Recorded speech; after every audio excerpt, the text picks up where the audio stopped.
እሺ ዛሬ ማካፍላችሁ መልእክት ትንቢተ ዳንኤል ምዕራፍ 6 እየጸለይኩ ይመልእክት ውስጤ ላይ ይፈስ ነበር።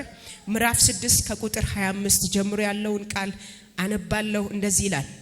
የዛን ጊዜ ንጉስ ዳሪዮስ በመድር ሁሉ ላይ ወደሚኖሩ ወገኖችና አሕዛብ በልዩ ልዩ ቋንቋ ወደሚናገሩ ሁሉ ጻፈ። እንዲህ አለ። ሰላም ይብዛላችሁ። በመንግስቴ ግዛት ሁሉ ያላችሁ ሰዎች በዳንኤል አምላክ ፊት እንዲፈሩና እንዲንቀጠቀጡ አዝዣለሁ። እርሱ ሕያው አምላክ ለዘላለም የሚኖር ነውና መንግስቱም የማይጠፋ ነው። ግዛቱም እስከ መጨረሻው ድረስ ይኖራል። ያድናል፣ ይታደግማል። በሰማይም በምድርም ታምራትና ድንቅን ይሰራል። ዳንኤልን ከአንበሶች አፍ አድኖታልና። የመልእክት ርዕስ ዛሬም ይሰራል የሚል ነው። ኢየሱስ ጌታ ነው። ለናንተም ለቤተሰባችሁም ይሄ መልእክት ዛሬ ለምድራችንም ጭምር ነው። ጌታ ይመስገን። በዚህ በትንቢተ ዳንኤል ምዕራፍ 6 ከቁጥር 1 ጀምሮ እግዚአብሔርን ቃል ስታዩ ንጉስ ዳሪዮስ 120 መሳፍንቶችን እንደሾመ ይናገራል። በእነዚህ 120 መሳፍንቶች ደግሞ የነሱ አለቃ የሆኑ ዘንድ ወይም ደግሞ ገንዘብ ይቆጣጠሩ ዘንድ 3 አለቃ ሰዎችን ሾመ ይላል። ከሾማቸው 3ቱ አለቃ ሰዎች መካከል አንደኛው ዳንኤል ነው። ዳንኤል ደግሞ ከይሁዳ በምርኮ በናቡከደነጾር መንግስት ዘመን ተማርኮ የመጣ ነው። ከሌሎች ጋር አንድ ላይ ተማርኮ የመጣ ነው።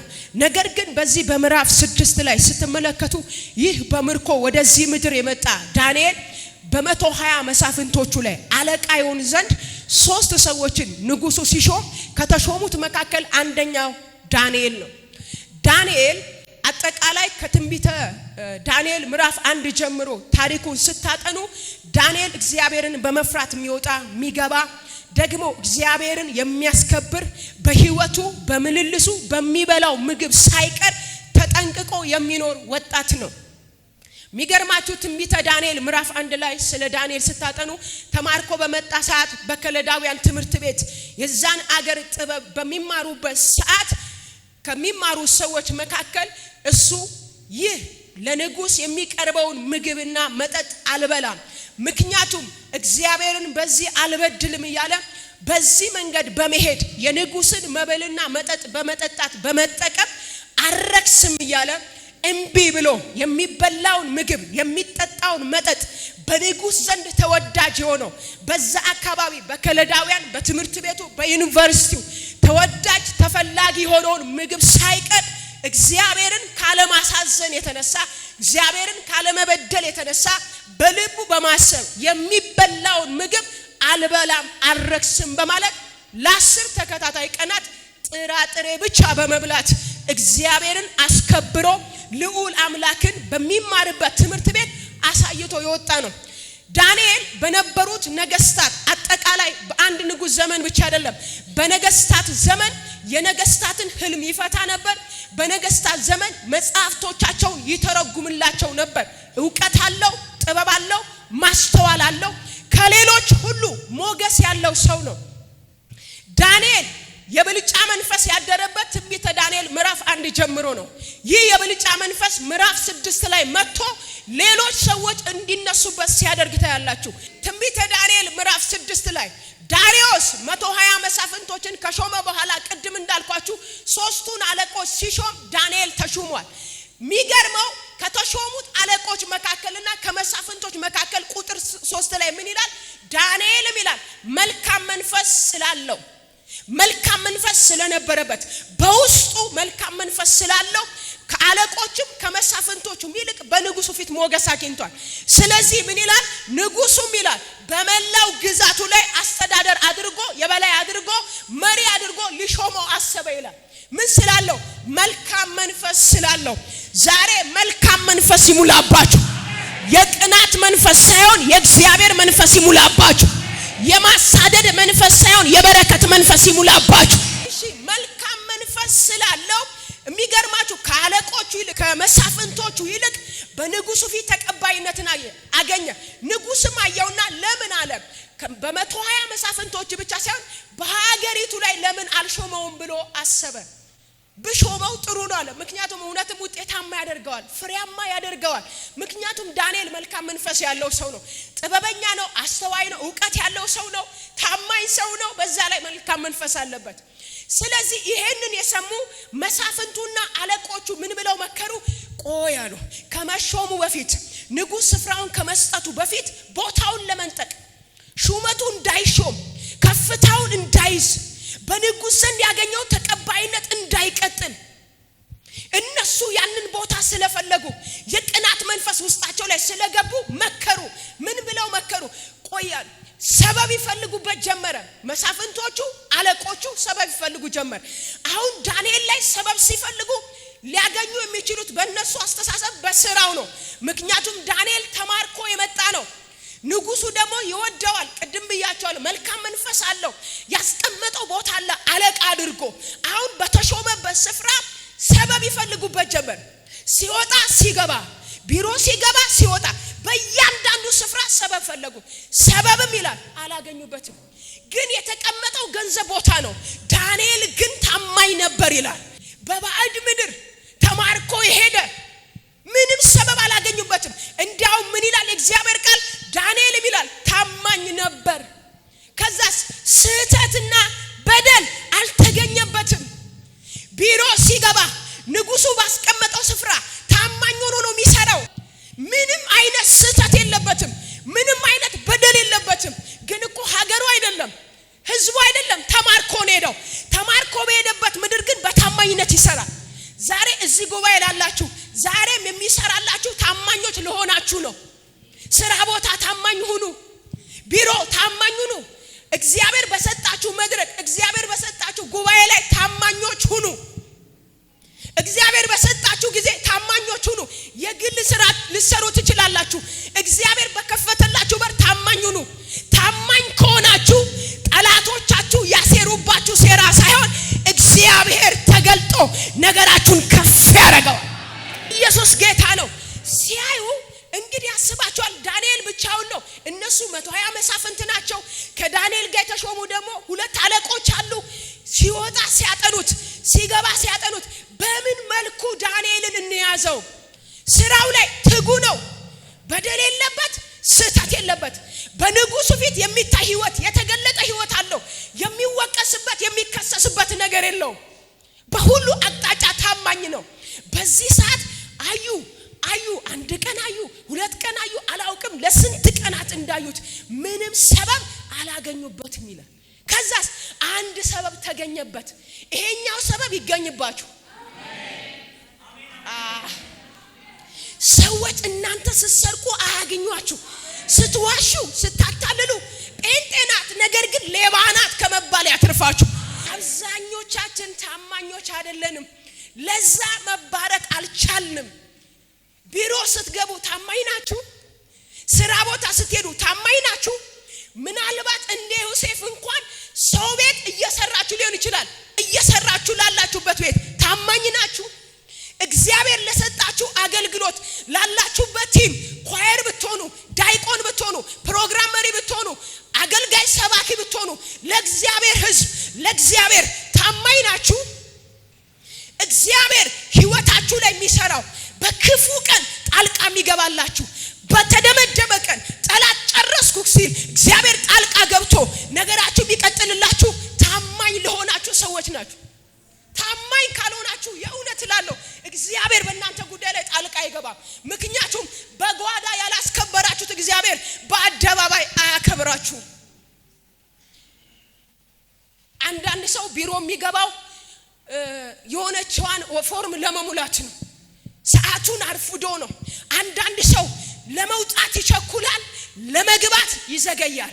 ወደ እግዚአብሔር ቤት እንኳን ስትመጡ 3 ሰዓት ተብላችሁ 5 ሰዓት አይደል የምትመጡት? 5 ተኩል አይደል የምትመጡት? ታዲያ እንዴት ነው እግዚአብሔር እናንተን በከፍታ ላይ የሚሾማችሁ? ታዲያ እግዚአብሔር እንዴት ነው ጠላት ከደገሰባችሁ ድግስ ጣልቃ ገብቶ የሚያድናችሁ? የእውነት ነው የምላችሁ። የትም ቸርች ልትሆኑ ትችላላችሁ። እግዚአብሔር በሰጣችሁ ነገር ታማኝ ሁኑ። ዳንኤል ሰበብ ሲፈልጉ አላገኙም። ያገኙበት ታማኝነት ነው። ያገኙበት አለመበደሉ ነው። ያገኙበት ጸሎት ነው። ፈለጉ አጡ። ከዛ እንዲያውም ሲያጠኑ ዳንኤል በቀን 3 ጊዜ ይጸልያል፣ በቀን 3 ጊዜ ይንበረከካል። ከዛ ተማከሩ መሳፍንቶቹ፣ ፈለጉ ምንም ሰበብ ሲያጡበት በአምላኩ ፊት በቀን 3 ይጸልይ ነበር ይላል። ከዛ መሳፍንቶቹ አለቆቹ ቁጭ አሉና ተማከሩ። በሉ ይሄንን ነገር አግኝተናል፣ ምን እናድርጋሉ? አንድ ጥንስስ እንጠንስሳሉ፣ አንድ ክፉ ምክር እንምከራሉ። ምን እርስ በርስ ሲያወሩ ማን ሐሳብ ውስጥ ማን አእምሮ ውስጥ እንደመጣ አላቅም። ከመሳፍንቱ መሃል ከአለቆቹ መሃል አንድ ሰው ይህንን ሐሳብ አመጣ። ለምን በዚህ 30 ቀን ውስጥ ከንጉስ በስተቀር ወደ ሰውም ሆነ ወደ አምላኩ የሚጸልይ ካለ ወደ አንበሳ ጉድጓድ ምን ይበል? በሌላም በምንም አላገኙትም፣ በጸሎት አገኙት። መልካም ያሰቡ ይመስላሉ። ይሄ ምክር ከመከሩ በኋላ ወደ ንጉሱ ይሄንን ሐሳብ ይዘው መጡ። ንጉሱን አገኙና ንጉሶ 1000 ዓመት ንገስ፣ አንድ ሐሳብ ይዘን ልመተናል። መሳፍንቱ፣ መኳንንቱ፣ አማካሪዎች፣ አለቆች፣ አያችሁ መሳፍንትና አለቆች ሌሎች ኃይሎችን አደራይተው ነው የመጡት። ሁለቱ ብቻ አይደለም፣ መኳንንቶችን ጨምረዋል፣ አማካሪዎችን ጨምረዋል። በልዩ ልዩ ቋንቋ የሚናገሩትን ሰዎች አደራይተው ነው የመጡት። እኔ በጣም ነው የሚገርመኝ። መሳፍንቱና አለቆች ናቸው መጀመሪያ ሰበብ የፈለጉት። ሰበቡን በዳንኤል ላይ ሲያጡ በአምላኩ ጸሎት መምጣት ሲፈልጉ ኃይል ጨመሩ። ከመኳንንቶች አመጡ፣ ከመካሪዎች አመጡ። በሀገሩ ላይ ካሉ ልዩ ልዩ ቋንቋ ከሚናገሩ ሰብሰብ ባረጉና ንጉሱ ጋር በዛ ብለው ሄዱ። ንጉሱ አንድ ሐሳብ አለን። ምንድነው ሐሳባችሁ? በእነዚህ 30 ቀን ለአምላኩም ሆነ ለሰው የሚጸልይ ቢገኝ ካንተ በቀር አንበሳ ጉድጓድ ውስጥ ይጣል። ይሄ ደግሞ አሉት እንዳይለወጥ አድርገህ እንዳይሻር አድርገህ በሜዶንና በፋሪስ ሕግ አጽድቅልን፣ ጽፈቱን ጻፍ፣ ይጽደቅልን አሉ። ንጉሱም እሺ አለ። ጽፈቱ ተጻፈ። በደንብ አስተውላችሁ ስሙን። ጸደቀ። ዳንኤልን በቃ በአንበሳ ጉድጓድ እንጥለዋለን ብለው ኢንጆይ ያረጉ፣ ደስ አላቸው። ምክንያቱም ቦታውን የፈለጉ፣ የሱን መሾም ያልወደዱ፣ የቅናት መንፈስ የገባባቸው።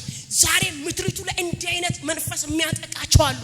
የቅዱሳንን ከፍታ የማይወዱ፣ የኛን መነሳት የማይወዱ፣ በመነሳታችን የሚነሱ አሉ። ግን ሊያስቆሙን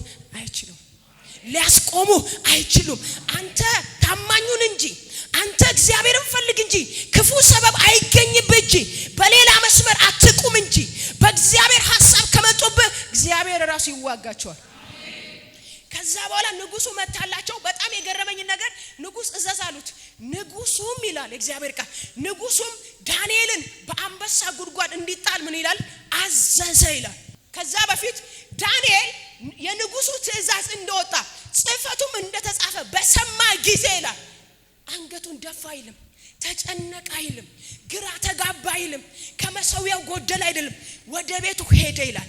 ቀድሞ እንደሚያደርገው መስኮቶቹ ክፍት ናቸው። ቀድሞ እንደሚያደርገው አዋጁ ወጥቷል። የሚጸልይ ሰው አንበሳ ጉድጓድ ይጣላል የሚለው ድምጽ ሰምቷል። ጽፈቱ ታውጇል። ድምጹ ወጥቷል። አዋጁ ሰምቷል። አዋጅ አልያዘውም። የንጉስ ጽፈት አልያዘውም። የሰማው ድምጽ አልያዘውም። ቀጥታ ወደ ቤት ሄደና ከዚህ ቀደም እንደሚያደርገው ይላል በቀን 3 ጊዜ አልቀነሰም። እንደኔ አንተን እንዴት እየፈለኩ ወደ አንተ እንዴት እየጸለይኩ እንዲህ አይነት አዋጅ ይታወጅብኛል፣ እንደዚህ አይነት ምክር እንዴት ይመከርብኛል ብሎ ሐሳብ አልቀየረም። ቀድሞ እንደሚያደርገው ይላል። ዛሬ በኢየሱስ ስም ይሄ ልማድ ይቀጥላል። አዋጅ እያለ መጸለይ፣ ክፉ ምክር እያለ መጸለይ፣ የእግዚአብሔርን ፊት መፈለግ ይቀጥላል። ሃሌሉያ። አዋጅ በሌለበት ብቻ አይደለም፣ አዋጅ ባለበትም ሰዓት ይጸለያል። ሁሉ ደህና በሆነበት ጊዜ ብቻ አይደለም፣ ሁሉ ደህናም ባልሆነ በሚሰማቸው ሰዓት ይጸለያል። ሃሌሉያ። የሆነ ሰዓት ጸልያችሁ የሆነ ሰዓት የምታቆሙት አይደለም። ጸሎት እስትንፋስ ነው። ከእግዚአብሔር ጋር ህብረት የምናደርግበት መንገድ ነው። ስለዚህ ጸሎት ለዳንኤል እስትንፋሱ ስለሆነ አዋጁ ታውጇል፣ ጽፈቱ ተጽፏል፣ ተነግሯል። ዳንኤል ደግሞ ወደ ቤቱ ገባ ይላል። ተንበርክኮም ይላል የእግዚአብሔር ቃል ሲናገር በጉልበቱ ይላል። በጉልበት የመንበርከክ ጸጋ ይሰጣችሁ።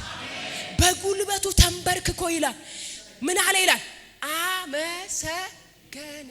በዚያን ሰዓት እነዛ ሰበብ ይፈልጉበት የነበሩ አዩና ቀጥታ ወደ ንጉስ ሄዱ።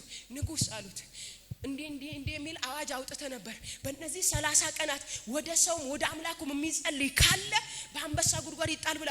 አዎ ብያለሁ። ሕጉም ጸድቋል፣ አዋጁም ታውጇል። በል ንጉሥ ሆይ አንድ ሰው ተገኝቷል አሉት። ማን ነው ሲል ዳንኤል። እንዲያውም ዳንኤል ስሙን ራሱ አላሉትም፣ ያ ምርኮኛው አሉት። ንጉሱ በዛ ሰዓት አወቀ ይላል፣ አዘነ ይላል። ምክንያቱም ንጉሱ ዳንኤልን ምን ይለዋል? ይወደዋል። አያችሁ፣ ስለሚወደው መልካም መንፈስ ስላለበት ሊሾመው እየፈለገ ስላለ አያችሁ፣ አዘነ ይልና ቀኑን ሙሉ ይላል ፀሐይ እስክትጠልቅ ሊያድነው ፈለገ። ሊያድነው በብዙ አቅጣጫ ዳንኤል ወደ አንበሳ ጉድጓድ እንዳይጣል አሰበ፣ ፈለገ። ግን የንጉስ ቃል ነውና ንጉስነቱ የሚጸናው የአፉ ቃል ሲጸና ነውና መቀየር አልቻለም። አንድ ነገር እላለሁ አለ። ጣሉት ካለ በኋላ የምታመልከው አምላክ ጣሉ ያለ ንጉስ መልሶ እንደዚህ አለ፣ ጣሉት። ዳንኤል አለው የምታመልከው አምላክ ምን ብትለው የምታመልከው አምላክ ያድንህ። ጣሉት። ሕጉን መለወጥ አልችልም፣ ቃሌን ማጠፍ አልችልም። ሕጉ ጸድቋል፣ ጽሕፈቱ ወጥቷል። ግን አንድ ነገር እላለሁ፣ የምታመልከው አምላክ እሱን እናገርብሃለሁ። ይሄንን ማለት እችላለሁ፣ ይሄንን ማወጅ እችላለሁ። ለነሱ ጣሉት አለ። ለሱስ የምታመልከው አምላክ ወደሱ ያድንክ ነው። እነሱስ ጣሉት። አቃታችሁ፣ ተንገዳገዳችሁ። ስላቃታቸው አንዳንዶች ፈረዱባችሁ። ዛሬ እነግራለሁ የሚታደጋችሁ ወጥቷል። ሃሌሉያ። ንጉሱ አማኝ ነው፣ አህዛብ ነው አይደል? ግን ያለው ምንድነው? የምታመልከው አምላክ። ምክንያቱም ዳንኤል አምላኩን ሲያመልክ ንጉሱ አይቷል። በቀን 3 ሲጸልይ አይቶታል። ከጸሎት ያለፈ በህይወቱ አይቶታል። ዳንኤል ታማኝ ነው። ዳንኤል አይበድልም፣ ንጉስን አልበደለም፣ ስህተት የለበትም። ወደ ተራቡ አንበሶች እየተሸኘ እንዴት ነው የምታመልከው አምላክ ያድን ማለት? ስሙኝ፣ ዳንኤል ወደ አንበሳ ጉድጓድ ከመድረሱ በፊት የደረሰ ቃል አለ። ምን የሚል ቃል? ያድን። ዳንኤል ሲጸልይ ከአንበሳ አድነን የሚል ጸሎት አልተጻፈም። አዋጁን ሻርልኝ የሚል ጸሎት አልተጻፈም። እግዚአብሔር ሆይ አዋጅ ታውጇል አድነኝ አለ የሚል ጸሎት የለም። አዋጁን ሻር የሚል የለም። የአንበሳውን አፍ ዝጋ የሚል ጸሎት የለም። አመሰገነ ነው የሚለው። ከዳንኤል አንደበት የወጣው ምስጋና ነው። ከንጉስ አንደበት የወጣውስ የምታመልከው አምላክ ያድን። ይሄ ቃል ቀድሟል። ከዛ ሰዎቹ እነዛ ሰበብ የፈለጉበት ምክንያት የፈለጉበት አገኘ ነው እያሉ ዳንኤልን ይዘው ተደስተው ልንቀብር ነው ብለው ተሰባስበው ይዘውት ይሄዱ ነው። አንበሳ ጉድጓድ ውስጥ ምን አሉት ይላል? ጣሉት። እስኪ ጥሉት እግዚአብሔር ጣልቃ አልገባም። ዳንኤል እስኪጣል ጣልቃ አልገባም። አንዳንዴ ዝም ያለ ይመሰላችሁ፣ የመጨረሻ ደረጃ ይመሰላችሁ። ልንገራችሁ አይደል? ለእናንተ የመጨረሻ የሆነው ለሱ የመጀመሪያ ይሆናል። ይዘውት ሲሄዱ ዝም ብለዋል፣ ሲጥሉት ዝም ብለዋል። ግን እነሱ ወስደው አንበሳው ከመጣላቸው በፊት እግዚአብሔር አስቀድሞ የላከው መልአክ አለ። የአንበሳውን አፍ የሚዘጋ መልአክ ልኳል። መቼም ዳንኤል ከገባ በኋላ አይደለም አንበሳ አፉ የተዘጋው፣ ሳይገባ በፊት ነው። ምክንያቱም ከገባ በኋላ ከሆነ ሊበላው ይችላል። እንግዲህ አስቡ፣ ሰዎቹ ገጥመዋል፣ ድንጋይ ጭነው በደንብ አድርገው ጉድጓዱን ደፍነው ተመልሰዋል። ንጉሱም ይላል እያዘነ ወደ ቤት ሄደ። ከዛ እንዲህ ይላል ንጉሱም ይላል ራት አልበላም፣ ከዛስ አልተኛም። እንቅልፍ ሌሊት እስኪነጋ ድረስ አልተኛም። ልክ ጎግ ሲቀድ ይላል በማለዳ። የትኛው ንጉስ ነው ስለ አንድ ሰው የሚጨነቅ? ታያችሁ፣ ዳንኤል ታማኝ ስለነበረ፣ ዳንኤል ታዛዥ ስለነበር፣ የጽድቅ ህይወት ያለው ስለነበር በንጉሱ ልብ አለ። በሰዎች ልብ የምትከብዱት ህይወታችሁ ሲከብድ ነው። ከዛ ንጉሱ በማለዳ ጎግ ሲቀድ ሄደ። ከዛ ይላል ወደ አንበሳ ጉድጓዱ ጋር ሄደና ይላል በሐዘን ቃል ይላል። አያችሁ፣ አዝኗል ንጉሱ። እንዲህ አለ፣ ዳንኤል ይሄ አምላክ የምናመልከው አምላክ፣ ቀኝ እጃችሁን ከፈጉ ነው የማመልከው አምላክ ዛሬም እኔንም ቤተሰቤንም ትውልዴንም ያድናል። አስቀድሞ የምታመልከው አምላክ ያድንህ ብሎታል። ከዛስ ዳንኤል እስቲ አንብቡልኝ እሱ ጋር ወደ ጉድጓድም ወደ ዳንኤል ቀረበ። በቀረበ ጊዜ በሐዘን ቃል ጠራው። ንጉሱም ተናገረ። ዳንኤልንም ዋው የምን አምላክ እቺን ቃል ልፍታት። የምን አምላክ? የሙታን አምላክ። የሙታን አምላክ አየ ሕያው እንደሆነ ያውቃል ዳንኤል። የሕያዋን አምላክ የሕያዋን አምላክ አንበሳ ጉድጓድ ውስጥ ያለው ዳንኤል ግን ሕያው ነው። አልሞተም፣ አልተበላም፣ አልተነከሰም፣ አልጠፋም። እሳቱ መሐለ አልሞትክም። ወደ ዳንኤልም ቀረበ። በቀረበ ጊዜ በሐዘን ቃል ጠራው። ንጉሱም ተናገረ። ዳንኤልንም የሕያው አምላክ ባሪያ ዳንኤል ሆይ ሁል ጊዜ የምታመልከው አምላክ ከአንበሶች ያድን ዘንድ ችሏልን? አያችሁ፣ ሁል ጊዜ ስንት ጊዜ? ንጉሱ ዳንኤልን የሚያውቀው ዳንኤል ሁል ጊዜ አምላኩን በማምለኩ ነው። ሁል ጊዜ አለ የምታመልከው አምላክ። ችግርም ሲመጣ የምታመልከው፣ መከራም እያለ የምታመልከው፣ ታመም ካለ ህመሙን አልፈ የምታመልከው፣ ሞልቶልህም እያለ በሙላት ውስጥ የምታመልከው አምላክ፣ የማትለዋውጠው አምላክ፣ ሁል ጊዜ የምታመልከው። ጊዜ ጠብቀ ብቻ አይደለም፣ ሲሆንልህ ጠብቀ፣ ሲሳካልህ ጠብቀ፣ ድል በድል ስትሆን ብቻ የምታመልከው አይደለም፣ ሁል ጊዜ የምታመልከው አምላክ ከአንበሶች ያድን ዘንድ ችሏልን? ከዛ ከጉድጓድ ውስጥ አንድ ድምጽ ተሰማ። ከየት ጉድጓድ? አንበሶች ካሉበት፣ ገዳዮች ካሉበት፣ አጥፊዎች ካሉበት፣ አንበሶች ካሉበት ጉድጓድ ውስጥ ይወጣል ተብሎ የማይጠበቅ ድምጽ ተሰማ። እዚህ ከተማ እናንተ ቤት ላይ እናንተ ህይወት ላይ ይወጣል ተብሎ ያልተጠበቀ ድምጽ አለው የሚል ድምጽ፣ የምስጋና ድምጽ፣ የከፍታ ድምጽ ይወጣል። አንበሳ ጉድጓድ ተጥሎ ያደረ ሰው እንዴት ይናገራል? ዝም እንድትል፣ ጸጥ እንድትል፣ እንዳታመሰግን፣ እንዳትሰብክ፣ እንዳትጸልይ፣ ቀና ብለህ እንዳትሄድ፣ ዝም ብለህ አንገት ደፍተህ እንድትቀመጥ፣ በታወጀብህ አዋጅ እያለ የተነገረብህ ክፉ ቃል እያለ እግዚአብሔር አፍን ከፍቶ ምስጋናን ካንተ ያወጣል። ንጉሥ ሆይ ጉድጓድ ውስጥ እኮ ነው ከላይ ላለው ንጉሥ ሆይ ድንጋዩን አለፈ። እናንተ ድምፁ ሰዎች የዘጉበትን ድንጋይ አለፈ። ድምፃችሁ ሰዎች የጫኑባችሁን ተቃዋሚዎቻችሁ፣ አሳዳጆቻችሁ እላያችሁ ላይ የደራረቡትን ክፉ አልፎ ይወጣል። እናገራለሁ፣ ድምፃችን እስከ ምድር ዳርቻ ወጣ። ቃላችን እስከ ዓለም ወጣ። የትኛውም ኃይል እኛን አይዘንም። የትኛውም ኃይል እኛን አይቋቋመንም። ምክንያቱም የምናመልከው ሕያው ነው። ንጉሡ ያለ 1000 ዓመት ንገስ፣ ቅንነት ተገኝቶብኛል፣ በአንተም ፊት አልበደልሁምና። አንተም ጋር በደል አልተገኘም። እግዚአብሔር ጋር ደግሞ የተገኘብኝ ቅንነት ነው፣ ቅናት አይደለም። ሰዎች ሲጠፉ የማየት ቅናት አይደለም እኔ ውስጥ ያለው ቅንነት ነው። በእግዚአብሔር ፊት ቅንነት፣ በአንተ ፊት ደግሞ በደል አልተገኘብኝምና እግዚአብሔር ስለ ቅንነቴ ያለ ስለ ሄድኩበት መንገድ አለ መልአኩን ልኮ፣ ምኑን ልኮ? መልአኩን ልኮ የአንበሶችን አፍ ምን አለ?